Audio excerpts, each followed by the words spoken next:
All right, I think we will get started because we have a lot to talk about after the video clip. So, did anybody try the challenge? Did anybody try the challenge from last week? And last week the challenge was construct a menu for your family, costing $1.50 per person for a day, per person per meal. Anybody try that, do that? Sean? Well, I looked at the costs. What you have to remember though is how many meals does your school feed your children? How many meals you eat at work? So what is your real amount that you have in your household for a week's worth of meals? And when I got to that number, no way. Yeah, it was hard. No way. Yeah. Yeah, it's pretty challenging. This week I did not do it. As some of you know, the previous challenge I did try, but this one I did not. I just didn't. It's time consuming too to try to figure out, okay, where's the best sale? And keeping in mind that people who are on this budget and who are SNAP recipients often live in that food desert where there isn't the food available, there aren't the grocery stores available where they can get the best price for the best food, freshest food. So all right, so that was our challenge from last week. So what we're going to do is recap this week. So week one, we watched the clip and we were introduced to our three different scenarios. The first was Rosie, a little fifth grader who had to depend on her friends and neighbors to help feed her, and she was in a troubling situation. She was the one who said sometimes she would picture her teacher as a banana and some of her fellow students as oranges and apples because her tummy would be grumbling while she was at school. Another scenario was Barbie with her two children, a single mom who grew up in poverty and trying to provide a better life for herself, but who made the comment, I can't, and said, I want to go to school, I want to be educated, but I can't tell my kids, okay, well, in 2 years when I'm done with school, then I'll feed you. And then we have Trumanica, who is a Mississippi second grader who has a lot of health issues due to poor diet, asthma, and just a lot of empty calories that she's eating. So that's where we were at week number one. Then week number two, last week we talked about the SNAP program. It's a supplemental nutrition assistance program, formerly food stamps, that people get now, how many people rely on them, that it is short term. So we talked about the SNAP program, and our clip last week had a lot to do with some of the politics involved with the food programs. And then the SNAP is we've talked about the food bag. What percentage of food is supplied by the private sector, and found that only 5%, and I think some of us thought it was much higher because a lot of it is done by the Christian community also. And last week we also went to the Farm Bill. We talked about the Farm Bill, which the SNAP is part of the Farm Bill.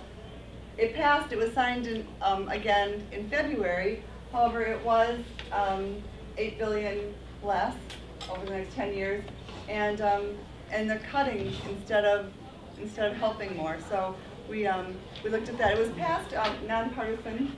So that's what we looked at last week. So what we're doing this week is what we want you to ponder while you're watching this next clip is, what does patriotism look like? We have a great country, live in a great country. What does that mean? We have this great nation. What does that mean? And what does patriotism look like to you? So we will start our clip. Putting your children to bed. That always gets me. And acting like something's wrong or that you're angry because they're telling you they're hungry. Whew. So what we're looking at today is to kind of wrap this up, and it's our call to action. But first we'll look at the SNAP program that we talked about last week. And what's interesting, and I know that this writing is small, it's not meant to be a super informative slide, but some SNAP alumni, I can kind of just breeze through a couple. Moby, who's a musician, a senator, a congresswoman. We have former governors, many people who have had assistance through the SNAP program. And the SNAP program is very important for that short-term assistance for people who are going through a hard time in their lives. And what's nice by this list anyway is seeing that some people who have used SNAP and had come from difficult situations are now doing things. They're working in a field that's helping hunger. There's a human rights advocate. There's the general manager of Take Part, and Take Part is actually down at the bottom, and I don't know if it's on our handout. It is the website to go to see more about how to take part in hunger. So, what did Barbie say? She ended with, take time to learn a little from each of us because you don't know where tomorrow will take you. And by that list of alumni, I'm sure some of those people were, I know some of those people were actually born into that situation, but others were not. Others had to figure out what to do when tomorrow took them to a different place. So we have someone who's going to talk to us today, and thank you very much, because as Barbie said, this isn't a good place. This isn't where you're feeling good. It's not where you're feeling proud. It's a place you are, though, and you have to deal with the stress and figure out what to do. So today we have Sean Sayers here to talk about his experience when he got to that place.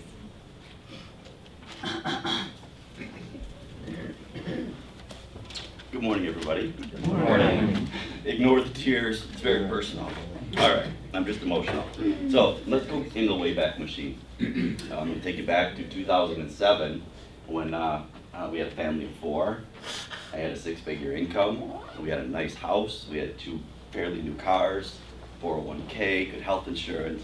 We were living the dream. We all know what happened in 2008. The recession hit. My wife actually didn't even work. She was working very part-time and taking care of the kids at home. I got laid off with 4 other people in January of 2008. Now, we had our 3 months of emergency money. I wasn't going to be out of work for more than 3 months. No possible way. Got a great work history. Know a lot of people.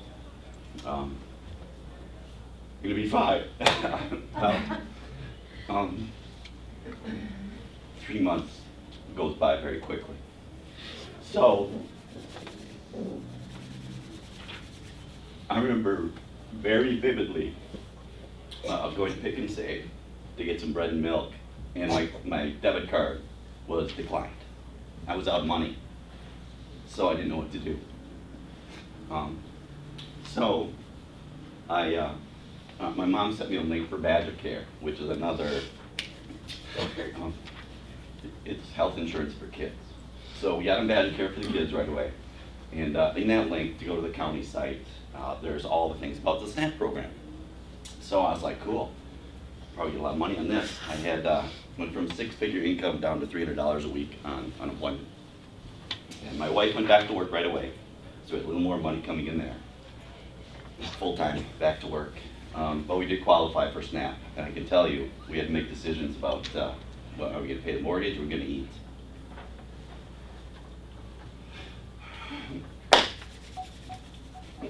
So you choose to not pay the mortgage. We figured, back to work soon, catch up, no problem. Well, time went by, and well, I didn't even stick to my notes here. That's not probably very good. I'm probably missing a whole bunch of stuff, but I think you get the picture. So getting on SNAP, it's a wonderful thing. It did give us, I think we got another $200 or $300 a month for food, which we needed. But you become part of a very secret society, the Ebt Club. Does anybody know what Ebt even stands for? That's what the Pick and Save cashier says, debit, credit, or EBT. EBT is SNAP, it's food stamps. I didn't know what that was. So when I got there the first time with my little credit card, which had my food money on it, I remember I would go at 5 in the morning, 6 in the morning, because it's demoralizing, it's degrading. And when the cashier, a couple people in line behind me, she says, debit, credit, or EBT. I'm like, none, I don't know what. But she's like, and I said, I have this. She's like, that's EBT. So that was a quick education. So you become part of this exclusive, demoralized club. You go from providing to your family to begging. But SNAP is there, and it's a critical piece. And I'm the face of SNAP. We were on it for 4 months. That was it. There's a happy ending. I got back to work. I've got a great salary again. Everybody's well insured. We have a house. Hooray. But those times when you don't know, it could happen to anybody. I was a very senior manager for a very large company, and 4 of us got laid off just like that across the nation. It can happen to anybody tomorrow, and we need this program. That's it. Any questions? Yeah. Anybody? Got questions? I do. So when you got SNAP, I mean, how did that process go? Sure. It's actually really easy. They make it easy. You fill out a form either on the internet or over the phone, and they get you your first SNAP card instantly. You just tell them what you make and what's going on, and they'll send you a SNAP card just like that. You get your first one. Following that, there's a whole bunch of paperwork you have to fill out. You have to provide tax, all this stuff. But initially, it's very easy, and then the paperwork comes, and that's a little more difficult, but you know, it's just part of the process. But once you're in the program, it's easy to stay in the program. So in the broader picture, how has this changed your view of the world, especially in terms of how one takes care of themselves versus how we take care of ourselves as a community? Right. It's a nonpartisan issue, obviously, and one thing that we took away from it is, you know, I used to think anything under $50 was free. Who cares? 50 bucks. Doesn't matter. Now, when I go grocery shopping, it completely changes the way you look at the world and the way you shop. I never ever will buy anything, and I don't care what it is if I don't have a coupon for it, period, ever. And we don't waste food. You just don't. Larger picture, globally, there is no reason that people in the United States should be hungry, period. We have policies that pay farmers not to grow corn when we have corn rotting in silos. I mean, there's just so much wrong with the greatest nation in the world when it comes to food. And the only way we're going to change it, like he said, is politicians will only do the right thing when it's the last thing. So don't vote for them. If anybody's not going to change this food bill, don't vote for them. And vote for the people who will. Because you could be up here. You could be up here. Or somebody you know could be up here. Yes? Is there a country that you know of that has a successful food program, social program? The thing is, we're last. So if you look at anybody above us, we could probably learn from them. We're last in first world nations on food insecurity. Is there any movement to pick and choose programs from other countries that we can model? That I'm not aware of. I don't know, Lisa or Doug, if you know. Gretchen, do you know? Well, I don't know that it's looking at other countries as much as knowing what programs have been effective in the United States and looking at our own history in the 70s, and Lorna can add here maybe too. When we did eliminate hunger, I mean, it's a more complex question than just providing food. It's income disparity, it's education, but it's also making sure that there's a lifeline for people that's available to all people when they need it. And that, I think in our own history, we've addressed it, and we can look at those things. I know the Scandinavian countries, I'm quite sure they don't have issues like this, but No. they have. I know specifically Norway is, there's nobody hungry in Norway. Yeah, Period. Sweden. I think one other point that Barbie made was when she went back to work, she was actually a little worse off and she did not qualify. So a lot of our systems are set up, you qualify and then zero. You go from fully qualifying to not qualifying at all. That did happen to us too. And that makes, for a lot of people, you know, if they're transitioning back into a job now, you have daycare, you have to get a bus pass to get to your job, maybe you have to wear particular kinds of clothes for your job. You know, there's a lot of additional expenses. So, you know, one of the other ideas out there is we need to look at how we transition people. We want to give the right incentives to be working and to move off of any of our support systems, but give people the opportunity to be successful in doing that, because it's actually sometimes such a disincentive if your kids are going to bed hungry that to quit that job and go back where you know you're going to have food is better, and that's sending the wrong signal. We want to encourage the right kinds of behaviors. So looking at how we make that transition is pretty important. Yeah. I wasn't here for the first of the 3 sessions, so maybe this was talked about, but in summing it up as I've shared it with other people, what we've said is, vote for the people who are going to be proactive about the farm bills and so forth. But it would seem to me, because income is such a major issue about it, that the other part of it is the minimum wage, and what are we doing with those at the bottom end of the employment scale, in addition to the food policy. Yeah, there are so many intricacies that weave into this, as he said too. When it becomes a political issue, as you said, minimum wage is a very political issue. That's probably a question for another presentation. So you guys can talk about that. But you're right, everything weaves into it, and how do we? Woven together. It's completely woven together. Yes, Mom. Yes. What could you possibly have to ask me? I know all about you, I don't care. How do you actually find out which candidates, how they feel on this? I've never seen this, or very little literature that comes out and says, oh, I'm going to repeal. How do you find, do you have to call each one, or how do you get that knowledge? About the individual politician? Right, yeah. I don't know. Well, you could go to the congressional record and look to see how people voted on the Farm Bill and all of the amendments. You can go to places like Lutheran Public Policy, the Office of Lutheran Public Policy in Wisconsin. You can go to Bread for the World. You could go to Hunger Task Force, and Could you like make a little flyer like that, No, or is one out there? We kind of have ones that we're going to transition into. Okay, good. Thank you. Well, and I just want to add the other part of it is, yes, how did they vote? But regardless of, where you stand politically, go to, your senator, your congressman or woman, and tell them how you feel. It doesn't matter how they voted in the past either. I mean, tell them how you feel, how they should vote in the future. We're talking about the future. And so they know that that's where their constituents, how they feel, what they should be doing for them.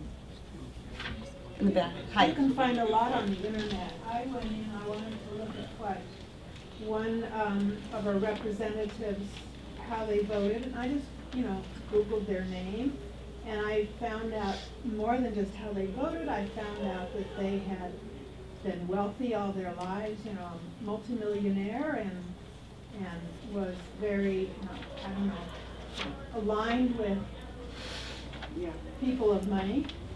And I thought, how much empathy, how much understanding can that person have of how someone, at Second and North lives? I don't know if there's a Second and North. Third North. Third North. Yeah. They have no idea how that person lives. They have no idea how it is to say to your children, which I had to say, we have $10 this week. You want to spend it on food, you want to go to McDonald's, or do you want to go to the movies? I will let you decide. Fortunately, they decided on food, but that's hard. And that person never, ever had to do that, I'm sure. Well, and right, that was one of the reasons we put up challenges during this whole session, is because I think probably many people in this room haven't done that. So to try some of those challenges, to go without food, to get a budget going. And I look at that budget, $1.50, and at first people said, well, we do that. Okay, well, take everything out of your house and start over with that. No salt, no pepper, no, start over at that $1.50. It's not, it's going to be a challenge. But that's why, because I think a lot of people haven't experienced those things. But just get that little snippet. But in the back we had... Somebody mentioned minimum wage is a really hot button issue, and it's absolutely true. And you'll have congressmen who vote for something that's important to whether we keep our job maybe, and yet they vote against the farm bill. So we have to make a critical decision at the ballot box. But somebody mentioned in this adult forum 2 weeks ago that we need to stay educated politically all the time, not just once every 4 years. And that's hard. It takes a lot of time and it takes work. But in this country, 74% of the voting population wants to see an increase in minimum wage, but it almost goes nowhere. And we have to ask ourselves why that is, I think, because There's things that in principle we want to stand for, but something stands in the way. I think if they believe 3 out of 4 of us would vote our conscience on that issue, and that's, again, it's not an easy decision, but because they stand for other things we believe in. But if they believe 3 or 4 out of 4 of us would vote against it, then that would get attention. It really would, I think. So I think it's very appropriate that we discuss these things at church, because a large aspect of this is the depth of our conviction for the change that we want to see. And I think that we're all called to create the culture of God, or the kingdom of God. Jesus invites us to the kingdom of God. And we live in these other kingdoms, these worldly kingdoms, but we're called to be the salt of the earth, or the light to the world. And what we're supposed to do, and I'm convicted on this too, but all of us Christians are imperfect. What we're called to do is to make the world more like the kingdom of God. The compassion that leads people to care for those who are suffering is the call of Christ. And what's sad is, and I think it's heartbreaking to God, is that He blesses us as a nation with all this wealth and all this prosperity. But Pastor Gary had a great expression, scarcity in the midst of abundance. I think that shames us as Christians to have scarcity in the midst of abundance. On the issue of contacting politicians, on average only half of the people who are able to vote. And of those half, probably only 1 out of every 10 only ever actually telephone or email or contact their elected representative's office. And of that number, probably 1 in 100 goes to visit their elected representative. Don't underestimate the political power that you have as a person who has a vote in this country. Most people are too busy doing things that they don't contact their elected officials. And you don't have to be an expert in something to call up your elected official to say, I believe, as a matter of human dignity, that the minimum wage should be increased by $1.50. Now, I have an African-American friend whose father or grandfather had an expression, and it said, the closed mouth goes hungry. In the absence of us raising our voice as Christians and wanting to make the world more like the kingdom of God, there are plenty who come from different places who will be seeking to make the world in these different images of their own idols. I'd be careful also, and I think this is not only just our Christian roots, but also our roots of patriotism. Jefferson it was who said that, you know, an uninformed electorate will be subject to tyranny, and I think that's true. With the rights and the privileges that come of living in a democracy, also comes responsibilities. And there is a survivor of the Holocaust who wrote a great book on logotherapy, and I've forgotten his name. I'll remember it in a while. But he spoke about how in the United States, in the East Coast, in New York City, we've got the Statue of Liberty. And liberty is one of the great virtues of this country. But he said, on the West Coast, he'd love to see a statue of responsibility built. And I thought, you know, liberty without responsibility is foolhardiness. It's irresponsibility. But I just want to mention a couple of other things. Some people spoke about the attention that's drawn to the high marginal taxes that happens for people who are helped on welfare programs who then phase out of it. They go above 150% of the federal poverty line. They no longer qualify, and there are these cliffs. And they're a problem for people who are struggling because they earn a few extra dollars and then they no longer qualify for SNAP.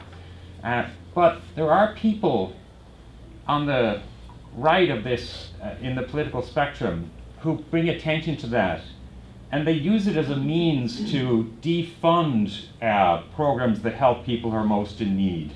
So you got to watch out for, and I'm not saying there are Republicans of good heart and there are Democrats of good heart, but there are wolves in sheep's clothing in among our elected officials. Be wary of somebody who's saying, that they want to fix this problem by doing something that will make it worse. So I'm just going to share that with you. Then there's some things we still wanted to have before we, this great discussion, yes. Sorry. There's an issue that none of us have spoken of. 20 years ago at Wauwatosa East, I had a long conversation with a guidance counselor. And she pointed out the fact you have a C student at Tosa East who's working up to their capacity. And then she outlined the possibilities of their earning a decent income to make a living. The only place she could cite that really shed light on things was UPS. If you work hard, work your way up, and you can make a good living. What I'm driving at is this. We talk college, education, your bachelor's science degree, etc. But our colleges, if you're a C student, you've got a tough time in any university. So does poverty say it's based on your IQ, your ability to learn? And as our society becomes more, and our whole world becomes more and more technical, is it going to get to the point where unless you flip burgers, you have to have a college degree to survive? What do we do? I'm going to add another flip side to that, and that is years ago, Jay Leno set up a fund, and he wanted, he's very into cars and motorcycles, and so he set up a fund to help people go to school to learn mechanics. He had a hard time finding people who wanted to be mechanics. So also, what does it say about our society? This is another kind of view. What does it say about our society that nobody wants to do a very honorable job? You make a good point, because Tulsa wanted to have a trade school and nobody wanted to go. So, we do have some things that we definitely want to share. No. Thank you. I'm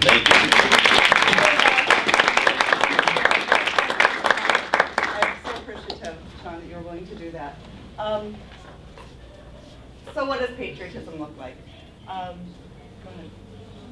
So Jeff Bridges, of course, it's about patriotism. Stand up for your country. How do you envision our country? And that's what we're talking about when we're talking about the kids. So what does it take to end hunger in the U.S.? What is our role? Well, we know some of the things we can do. So take action. And this is where some of my other... So we're talking about taking action. So there are lots of ways to volunteer. There's a place, Alice's Garden, Hunger Task Force, Set Ministry. Danette, can you talk more about those? On the handouts that you have, I apologize if I'm not talking loudly enough. I'm having a bit of a hearing problem. On the handouts that you have at the bottom, there's information about how you can stay informed, how you can sign up to, get email updates and things like that that tell you about what Congress is addressing at the current moment. But there's also on the right-hand side of the page information, a little bit of information about how to contact these organizations, which are local organizations, except for Bread for the World is national, but international actually. But at any rate, Alice's Garden, many of you may be familiar with. It's a 2-acre community garden that's promoting healthy eating and affordable eating. And there are lots of ways to volunteer there, and they run programs there, information programs and things like that. Hunger Task Force you're probably familiar with, that collects food and disperses it to different food pantries in the area, and they also do advocacy work.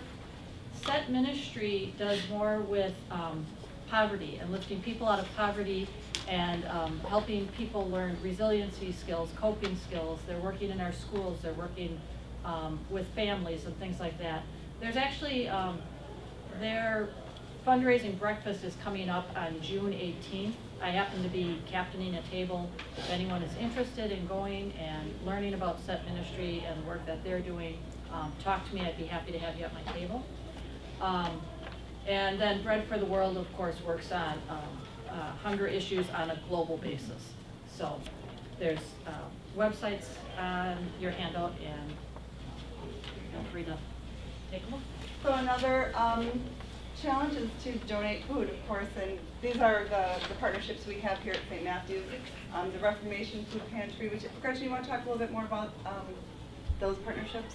Yeah, the Reformation Food Pantry supplies food to the surrounding neighborhood, and they do it primarily through something that they call Community Food Day, which happens the third Wednesday of every month, because what happens the third week of every month, people's SNAP benefits run out. So they give out roughly 150 bags of groceries. And it's a challenge often for them to fill that many bags. St. Matthew's is their largest church donor of food. We're their only partner, I believe, that collects and sends food every week. And our donations have been down a little bit, so we're trying to reinvigorate that because obviously the need is up and they're experiencing more use of their Community Food Day. So soon we will be having reusable grocery bags that remind you to shop for the food pantry. They'll be placed up here so they're easy to see, and hopefully people can start making that a habit. We don't for a minute believe that people don't want to. We think you just don't think about it. I don't think about it. So we're going to help all of us remember that. Cross Meal Ministry, I think we handed out cards this morning. We do a lunch for them every fourth Wednesday. And Repairs of the Breach, we do an ongoing lunch packing for them twice a month. I think Helen's usually pretty involved in that. And I'm not sure where the food comes from for that. Some of it's donated and some of it's purchased. So Helen probably would have some answers for you if you're interested in that. Would you? Yeah. So if you have any questions, they pack lunches twice a month during the education hour. So. Okay. So then the last thing, and that's what all of these handouts are about, is actually advocating, which can take the form of writing a letter. It can be a call, or it can be an email.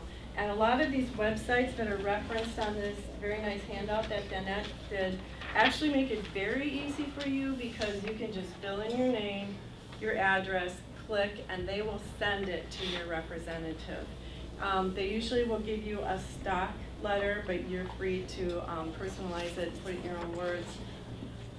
You know, the difficulty with that is they very quickly sense when they've got a form letter in their office. Exactly. What you have to do is write a personal letter. It's much better to put it in your own words. But if you don't have time to put it in your own words, send it, because it's better to send it than not send it.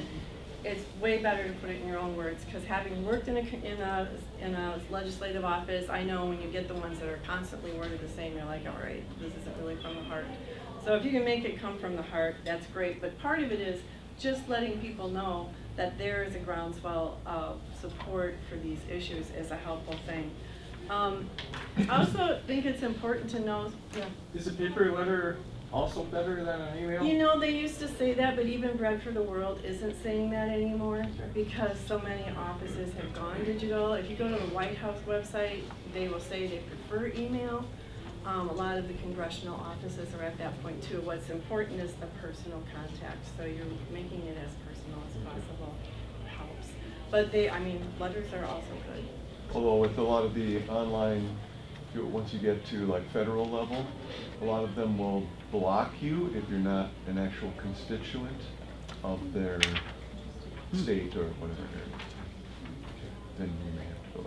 The other thing I just wanted to point out, and that this handout is about, lots of times we tend to think that all of the answers come from our U.S. Congress, but a lot of things are decided at the state level. And especially things like their school breakfast. I don't know if some of you have heard about the efforts to make school breakfast be available for all students because of the stigma that happens when kids who are low income come in and eat breakfast and everybody can see them. So there's a movement, it's been passed in several states, to allow schools to have breakfast for everybody. And there are 3 ways of doing it. Wisconsin is 49th in the nation in providing breakfast to kids. So that's a push that the Hunger Task Force is working on right now, which Hunger Task Force does way more things than I can even remember, but aside from stocking food pantries, it does advocacy, it has a garden now. They have a really, really good advocacy page, which is referenced on this. You can sign up to be a Voices Against Hunger member, and they will give you alerts. They will even give you training if you want to take it to the next step and do some lobbying. But their push right now is on the Breakfast After the Bell program to urge state legislators and Governor Walker to support that program. So that would be a specific ask that would be good now. The sample letter that we have to Congress, since the Farm Bill has already been signed into law and there's not current SNAP legislation in front of them, it's just to remind them that you care about these programs and you don't think they should be cut further and that they're important, therefore an important safety net. So it's a sample letter, again, better to put it in your own words. And then I just wanted to end with this quote from Father Gregory Boyle. I don't know if any of you have read him. Has written some really heart-rending books. But I think it's just something to keep at the heart of what we're about when we're thinking about hunger and people who are dealing with it.